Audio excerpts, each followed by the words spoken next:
بسم اللہ الرحمن الرحیم طاسیم میم تلک آیات الکتاب المبین نتلو علیک من نبأ موسیٰ وفرعون بالحق لقوم یؤمنون ان فرعون علا فی الارض وجعل اہلہا شیعا یستضعف طائفة منہم یذبح ابناءہم ویستحیی نساءہم انہ کان من المفسدین ونريد أن نمن على الذين استضعفوا في الأرض ونجعلهم أئمة ونجعلهم الوارثين ونريد أن نمن على الذين استضعفوا في الأرض ونجعلهم أئمة ونجعلهم الوارثين ونمكن لهم في الأرض ونري فرعون وهامان وجنودهما منهم ما كانوا يحذرون صدق الله مولانا العظيم. یہ سورہ قصص شروع ہوئی ہے جو 20ویں پارے میں سورہ النمل کے بعد 28ویں سورہ قرآن پاک کی مصحف شریف میں ہے، اور اس کے اندر 28 آیات ہیں اور 4 رکوع ہیں. اللہ رب کریم کا ارشاد ہے، 9 رکوع ہیں. اللہ رب کریم کا ارشاد ہے کہ طاسیم میم یہ کتاب مبین کی آیات ہیں. ہم موسیٰ و فرعون کا کچھ حال ٹھیک ٹھیک تمہیں سناتے ہیں، ایسے لوگوں کے فائدے کے لیے جو ایمان لائیں. واقعہ یہ ہے کہ فرعون نے زمین میں سرکشی کی اور اس کے باشندوں کو گروہوں میں تقسیم کر دیا. ان میں سے ایک گروہ کو وہ ذلیل کرتا تھا، اس کے لڑکوں کو قتل کرتا اور اس کی لڑکیوں کو جیتا رہنے دیتا تھا. فی الواقع وہ مفسد لوگوں میں سے تھا، اور ہم یہ ارادہ رکھتے تھے کہ مہربانی کریں ان لوگوں پر جو زمین میں ذلیل کر کے رکھے گئے تھے، اور انہیں پیشوا بنا دیں اور انہی کو وارث بنائیں، اور زمین میں ان کو اقتدار بخشیں، اور ان سے فرعون و حامان اور ان کے لشکروں کو وہی کچھ دکھلا دیں جس کا انہیں ڈر تھا. سورہ قصص بھی طاسیمات میں سے ایک سورہ ہے. یہ جیسے کہ شروع ہوئی طاسیم میم ہے. اس سے پہلے سورہ طاسین تھی، اور اس سے پہلے سورہ جو شعراء تھی وہ طاسیم میم ہی تھی. تو تا جس میں بھی قرآن پاک کی صورتوں میں حروف مقطعات میں آتا ہے، اس میں حضرت موسیٰ علیہ السلام کا ذکر ہی نہیں ہوتا، بلکہ حضرت موسیٰ علیہ السلام کے اس معجزے کا ذکر ہوتا ہے جو عصا اللہ رب کریم نے عنایت فرمایا تھا اور جو سانپ بن جایا کرتا تھا. تو یہ ایک اشارہ ہے گویا قرآن پاک میں. سورہ طٰہٰ میں بھی ایسے ہی ہے، آپ دیکھیں، اور طاسیمات میں جیسے ہے ہم دیکھ رہے ہیں یہاں پر بھی ایسے ہی ہے. تو یہ ایک اللہ تعالیٰ کے ایک خاص کوڈ ورڈز ہیں، ایسا محسوس ہوتا ہے. اور ان کے اندر کچھ اور اشارے بھی پائے جاتے ہیں، جیسے کہ اس سے پہلے بات بتائی گئی. سین، جیسے یاسین میں سین ہے تو انبیاء کرام کا قصہ ہے، اس کے اندر رسولوں کا قصہ ہے، تو ایسے اس میں بھی. تو اس طریقے سے آپ دیکھیں گے کہ یہ کوڈ ورڈز ہیں اللہ تعالیٰ کی طرف سے، جس کا اصل حقیقت، اصلی معنی جو ہے صرف اللہ ہی جانتا ہے، اس کے رسول جانتے ہیں. لیکن کچھ لوگوں نے اس کا مطلب دوسرا بھی لیا، جیسے انہوں نے یہ بتایا کہ طاسیم میم اس سورہ کا نام ہے. جیسے اور صورتوں کا نام ہے تو یہ گویا قرآنی نام ہوا. ایسی کچھ لوگوں نے اس کا مطلب ایک اور لیا کہ جیسے کہ طاسیم میم، طا اور سین اور میم جیسے حروف پر مشتمل حروف مقطعات ہیں، لیکن جیسے کہ 26 ورڈز انگریزی میں الفابیٹس ہوتے ہیں، اور ان تمام 26 ورڈز سے ہی پوری ڈکشنری، پوری کتابیں، تمام انگریزی چیزیں بن جاتی ہیں.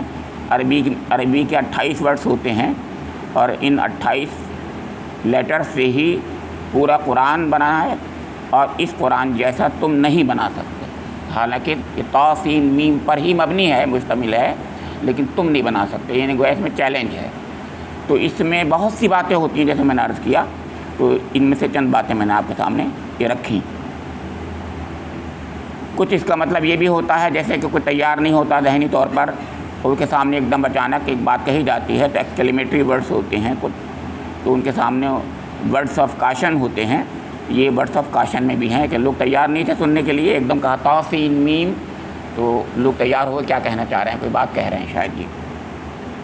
لیکن اصلی بات یہاں سے شروع ہوئی کہ تلک آیات الکتاب المبین۔ اللہ تعالیٰ نے جو یعنی یہاں پر اس سورہ کے بارے میں ایک بات میں اور عرض کر دوں کہ اس کا نام القصص ہے۔ قصص قصے کو کہتے ہیں، قصہ عربی میں جو ہے اس کے معنی ترتیب وار کسی واقعے کو بیان کرنے کو کہتے ہیں، تو واقعے کو ترتیب وار ایک سیکوینس سے بیان کرنے کو قصہ قصص کہتے ہیں۔ تو اس سورہ کی 25ویں آیت میں وقص علیہ قصص کیونکہ ہے ایک آیت ہے، تو اس سے یہ ماخوذ ہے، اس سے لیا ڈرائیوڈ ہے یہ، اس کا نام، اس سورہ کا نام القصص۔ یہ مکی دور کی سورہ ہے، اور مکے میں اس زمانے میں جب کہ ظلم شروع ہو گیا تھا، خاصا ظلم شروع ہو چکا تھا اور تعذیب دی جا رہی تھی، اور مسلمانوں کے ساتھ میں خاص طور سے سرداران قریش نے بہت ظلم کا برتاؤ شروع کر رکھا تھا، اس زمانے میں یہ سورہ نازل ہوئی، کیونکہ حالات ایسے بتا رہے ہیں، اور یہ فرعون کا ذکر بذات خود اس طرف اشارہ کر رہا ہے کہ جیسے فرعون ظلم کرتا تھا ایسے ہی یہاں پر ظلم شروع ہو چکا تھا۔ تو گویا یہ اسے کہتے ہیں اندرونی، اس کے اندر کچھ اشارے ہوتے ہیں قرآن میں، یہ اندرونی اشارے ہیں اس سورہ کے کہ جس زمانے میں نازل ہوئی ہے۔ اب فرمایا گیا کہ اب اس میں اس خاص طور سے جیسے میں نے بتایا موسیٰ علیہ السلام کا سب سے زیادہ لمبا قصہ ہے، اور ولادت سے لے کر کے نبوت تک کا اس میں قصہ پورا کا پورا تفصیل سے بیان فرمایا گیا ہے۔ اور قرآن پاک میں سب سے زیادہ ذکر جو ہے قرآن پاک میں حضرت موسیٰ علیہ السلام ہی کا ہے، تو وہ تو سورہ بقرہ سے ہی شروع ہو جاتا ہے۔ موسیٰ علیہ السلام کا قصہ آپ کو پتہ ہی ہے، بلکہ بقرہ بھی نام اسی سے موسیٰ علیہ السلام کے قصے کی وجہ سے شروع ہوا ہے، اس کا نام بقرہ۔ آل عمران میں بھی موسیٰ علیہ السلام کا قصہ ہے۔ اس کے بعد پھر اور دوسری صورتوں میں سب میں، طٰہٰ میں اور شعراء میں اور النمل میں بھی آیا، اور تھوڑا سا تھا، اور اب یہ قصص میں زیادہ ہے، اور العنکبوت میں آئے گا، اور سورہ المومن میں آئے گا۔ سب سے زیادہ تفصیل سے جس نبی کا، جس رسول کا قرآن پاک میں ذکر ہے وہ موسیٰ علیہ السلام ہے۔ کیوں ہیں، یہ ایک سوال ہمارے ذہن میں آتا ہوگا، تو یہ ایک خیال آنا چاہیے، اس لیے کہ کوئی مماثلت ہے۔ انا ارسلنا الیکم رسولا شاہدا علیکم کما ارسلنا الی فرعون رسولا، سورہ مزمل میں فرمایا گیا ہے کہ ہم نے انا ارسلنا الیک، ہم نے آپ کو اے نبی اکرم ایسا ہی رسول بنا کر بھیجا ہے جیسے فرعون کی طرف موسیٰ علیہ السلام کو بھیجا تھا۔ تو جیسے موسیٰ علیہ السلام کو فرعون کی طرف بھیجا تھا، ایسے ہی اس قوم کے فرعون کی طرف اے نبی اکرم آپ کو بھیجا گیا ہے۔ یہ مطلب ہے، یا فرعونوں کی طرف، ایک فرعون ابو جہل تھا سب سے بڑا فرعون، اور باقی بھی فرعون ہی بنے ہوئے تھے جو ظلم کر رہے تھے حضور نبی اکرم اور آپ کے جانثار صحابہ کرام کے ساتھ میں۔ تو یہ تمام باتیں اس طرف توجہ دلاتی ہیں، اس میں گویا تسلی دینا مقصود تھی، اور یہ تسلی یہ تھی کہ اے نبی اکرم اور اے جانثار صحابہ، تمہارے سامنے تو وہ فرعون ہے نہیں، جو موسیٰ علیہ السلام کا فرعون تھا وہ تو بہت خطرناک تھا۔ اس میں اس کا ذکر یہی ہے، وہ تو سب سے زیادہ خطرناک فرعون تھا، اس کی کوئی ایذا رسانی کا تو آدمی تصور بھی نہیں کر سکتا، جس کا ان کی وہ ایذا رسانی کرتا۔ اس میں اب آیتیں ہیں جو آئے گا ابھی اس میں ذکر میں، کیا کرتا تھا کہ وہ بچوں کو، لڑکوں کو ذبح کروا دیتا تھا جلادوں سے جب پیدا ہوتے تھے تو، اور لڑکیوں کو چھوڑ دیتا تھا تاکہ وہ غلام بن کے باندی بن جائیں، اور لڑکوں کو ختم کر دیتا تھا تاکہ یعنی بنی اسرائیل، یہ سبتی، یہ موسیٰ علیہ السلام کی قوم خاص طور سے، وہ زندہ نہ رہے، ختم ہوتی چلی جائے، اس کی آبادی کم ہوتی چلی جائے۔ یہ تھا اس کا، یعنی یہ بتایا گیا ہے کہ آپ اے نبی اکرم، یہ تسلی ہے کہ اے نبی اکرم آپ کا فرعون اتنا خطرناک نہیں ہے، تو آپ کو اتنا نہیں گھبرانا چاہیے۔ موسیٰ علیہ السلام کے فرعون کا سوچیے وہ کتنا خطرناک تھا، اور ہم نے موسیٰ علیہ السلام کو اس کے درمیان میں کس طریقے سے تائید و نصرت سے نوازا۔ یہ تائید و نصرت جو ہے اللہ تعالیٰ کی طرف سے آتی ہے، گویا یہ انسانوں کا معاملہ نہیں ہے، یہ تائید و نصرت اللہ تعالیٰ کی طرف سے آتی ہے۔ دست غیب سے اللہ تعالیٰ کچھ کرتا ہے، بغیر کسی ہتھیار کے آتا ہے نبی، اور اس کے بعد جو ہے چھا جاتا ہے۔ ہر نبی ایسی آتا ہے، ہر رسول ایسی آتا ہے، وقت کی خرابیوں کے خلاف آواز اٹھاتا ہے، چاہے وہ سماجی خرابی ہو، اخلاقی خرابی ہو، معاشی خرابی ہو، کوئی بھی برائی ہو، جس قسم کی برائی ہو، اللہ تعالیٰ اس کو بھیجتا ہے اس قوم کی طرف جہاں کسی قسم کا بہت گندگی، کوئی بہت خراب قسم کا وہ ہو رہا ہے، معاملہ ہو رہا ہے، تو اس کی طرف اللہ تعالیٰ اپنے رسول کو بھیجتا ہے۔ تو یہ تین تو اخلاقی قسم کی، سماجی قسم کی، معاشی قسم کی برائیوں کا ذکر ہے، اور ایک برائی اور ہے جو سب سے بڑی برائی ہے، وہ ہے شرک، اور شرک سب برائیوں کی جڑ ہوا کرتی ہے، وہ ایک ظلم کا نظام ہے۔ تو یہ شرک جو ہے سب سے پہلے ہر نبی کو جو ہے اللہ تعالیٰ نے اس شرک کے خلاف توحید کی آواز کے خلاف کے لیے اٹھایا ان کو، اس کے ساتھ میں ان کو الگ الگ جو اس زمانے کی برائیاں تھیں ان کے لیے رکھا تھا۔ اب یہاں موسیٰ علیہ السلام کے بارے میں جب قصہ آ رہا ہے، قصہ ہے اس کے اندر، تو اس میں کون سی خاص برائی تھی یہ بتایا جا رہا ہے، اس کے اندر آئے گا۔ تو جیسے وہاں پر اور برائیاں تھیں، تو اس کی سماجی برائی یہ تھی کہ طبقاتی کشمکش، طبقوں میں بانٹ دیتا تھا، گروہوں میں بانٹ دیتا تھا، کسی کو چھوٹا، کسی کو بڑا، کسی کو اپنا، کسی کو جو ہے یعنی کسی پر ظلم کا ڈھانے کے لیے ان کو طبقے بانٹ دیے تھے، ان کو گروہ میں بانٹ دیا تھا، اور ان پر ظلم جو کیا تھا اس کا ذکر بھی اس میں آیتوں میں آ رہا ہے۔ جیسے میں نے بتایا کہ بچوں تک کو جو ہے، نوزائیدہ بچوں کو نہیں چھوڑتا تھا، ان کو مروا دیتا تھا، اتنا ظلم کرتا تھا۔ فرمایا اللہ تعالیٰ نے تلک آیات الکتاب المبین، یہ الکتاب مبین کی کھلی ہوئی واضح کتاب کی آیات ہیں۔ آیات کہتے ہیں نشانیوں کو، یعنی اس سے سبق حاصل کرو، یہ اللہ کی آیات ہیں، اس سے تمہیں کچھ سبق حاصل کرنا ہے۔ آیات سے معنی یہی ہوتے ہیں۔ تو یہ ہماری بہت عظیم کتاب قرآن مجید، الکتاب جو ہے، جو واضح کتاب ہے، کھلی ہوئی کتاب ہے، اس سے سبق حاصل کرنا چاہیے، اس سے جو ہے اللہ سے تعلق قائم کرنا چاہیے، یہ اس کی کتاب ہے۔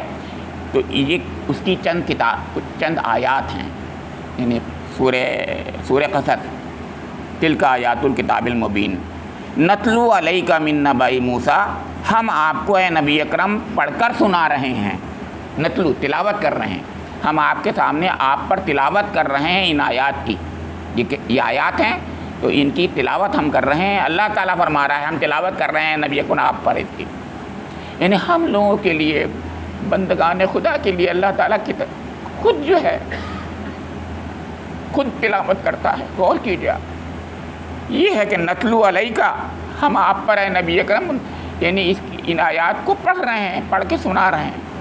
اس کا مطلب سوچی تلاوت کتنی عظیم چیز ہوتی ہے، کیا چیز ہے تلاوت، اس کے ذریعے سے کیا مقاصد ہوتے ہیں، اس کا بھی خیال ہمیں رکھنا چاہیے، یہ بھی اس کے اندر ہے۔ تو کیا تلاوت کر رہے ہیں؟ من نبأ موسیٰ و فرعون، موسیٰ اور فرعون کی اہم خبروں میں سے کچھ خبریں، بہت سے واقعات ہیں، ان میں سے کچھ اہم واقعات، کچھ اہم باتیں، نبا کہتے ہیں اہم خبر کو، کچھ اہم خبریں آپ کو دینا چاہتے ہیں۔ وہ بالحق، حق کے ساتھ ہم جب ہماری بات جو بھی ہوتی ہے وہ بالحق ہوتی ہے، حق پر مبنی ہوتی ہے، ان میں ذرہ برابر بھی کوئی کسی قسم کا جھوٹ کا شائبہ نہیں ہوتا، یہ مطلب ہے اس کے اندر۔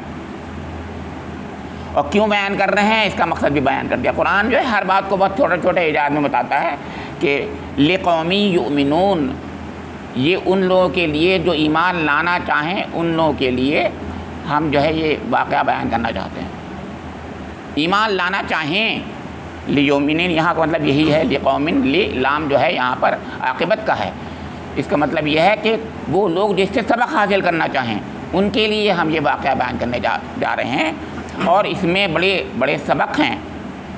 تو کیا ہے وہ سبق، وہ کیا واقعہ ہے؟ اب آگے بتا، ان فرعون علا فی الارض، یقیناً فرعون جو تھا اس نے زمین میں سرکشی کر رکھی تھی، اس نے فرعون میں وہ بہت اپنے کو اونچا کر رکھا تھا، علا فی الارض، اس کا مطلب اس نے سرکشی کر رکھی تھی، اور جعل اہلہا شیعاً، اور اس نے وہاں کے لوگوں کو گروہوں میں بانٹ دیا تھا،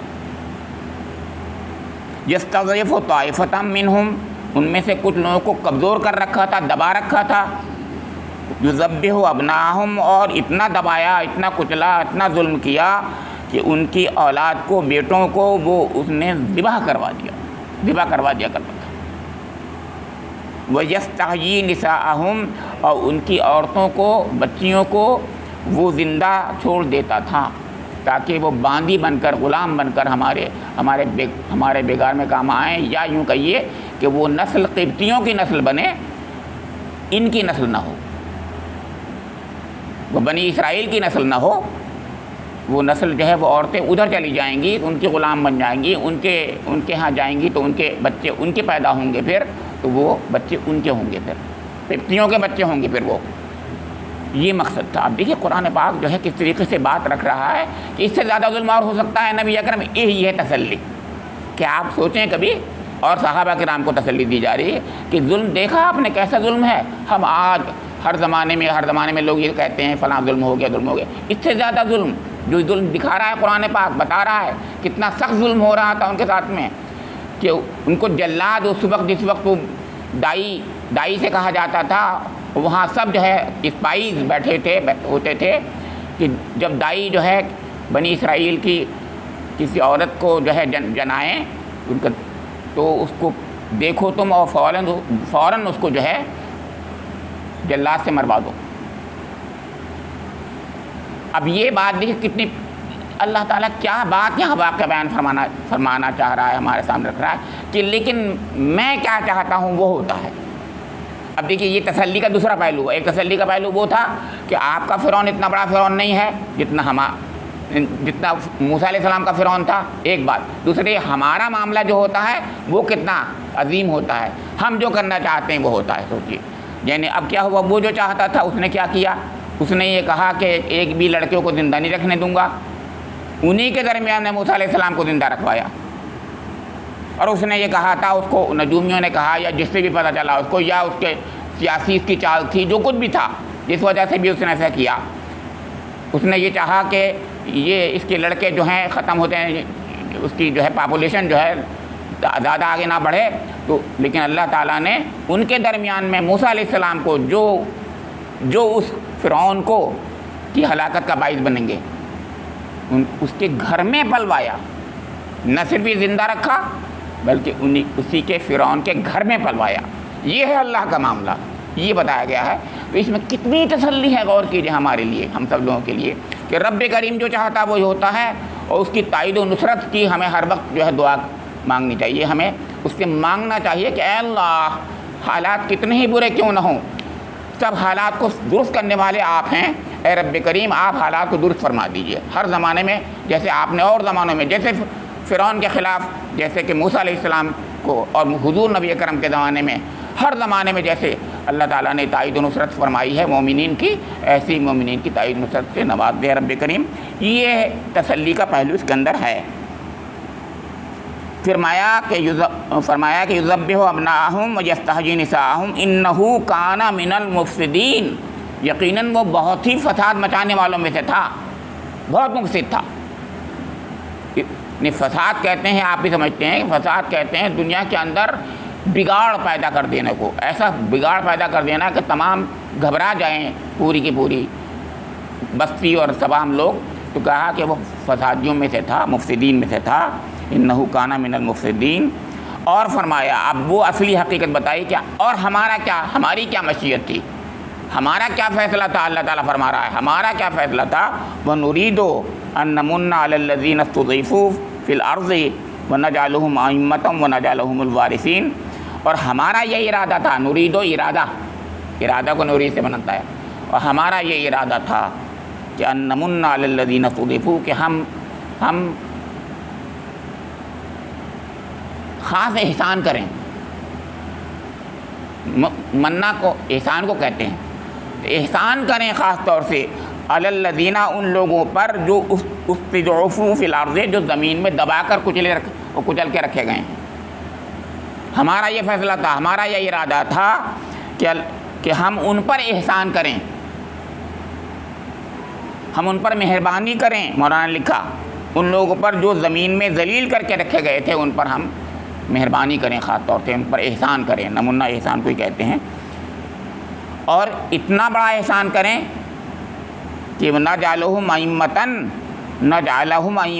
ونجعلہم الوارثین، کہ ہم ان کو ائمہ بنا دیں، پیشوا بنا دیں، سردار بنا دیں، یعنی اسپریچول بھی اور دنیاوی لحاظ سے بھی، دنیا کے لحاظ سے بھی، اور دینی لحاظ سے بھی، ہر لحاظ سے، مذہبی لحاظ سے بھی، ہر طریقے سے ان کو مذہب کا پیشوا بنا دیں، ائمہ بنا دیں، اور نجعلہم الوارثین، اور ان کو اس زمین کا وارث بنا دیں، یا زمین کا وارث بنا دیں۔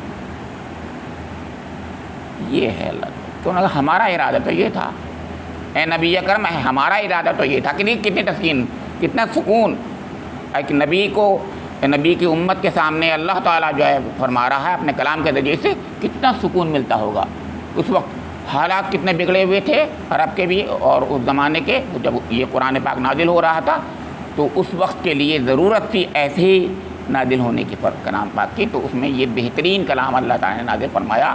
ان کو جو سکون ملا ہوگا، اور سکون کے بعد پھر وہ حالات جیسے بدلے، انہوں نے ثابت کر دیا کہ وہی ہونا تھا، جو کچھ اللہ تعالیٰ فرماتا وہی ہوا، وہاں بھی وہی ہوا، عرب میں بھی۔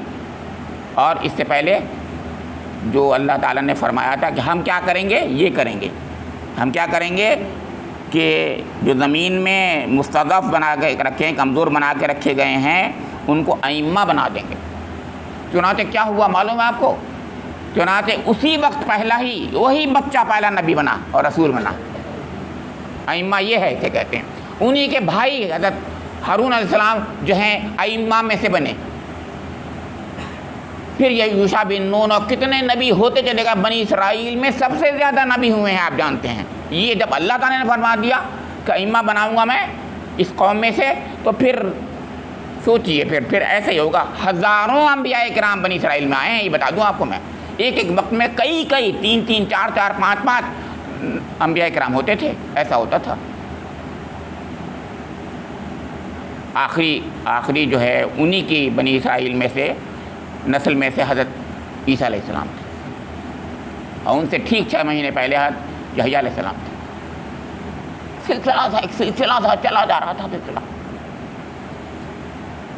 اگر 1000 نہیں تو سینکڑوں، نہیں لوگ 1000 ہی کہتے ہیں، میں نے 1000 کہا تو غلط نہیں کہا ہے، اس لیے کہ سب سے زیادہ حضرت ابراہیم علیہ السلام کی اولاد میں سے بنی اسرائیل کے نبی سب سے زیادہ ہوئے ہیں، وہی سب زیادہ ہوئے، اور بھی ہوئے ان کے چند لوگ ہوئے، لیکن سب سے زیادہ بنی اسرائیل میں نبی ہوئے۔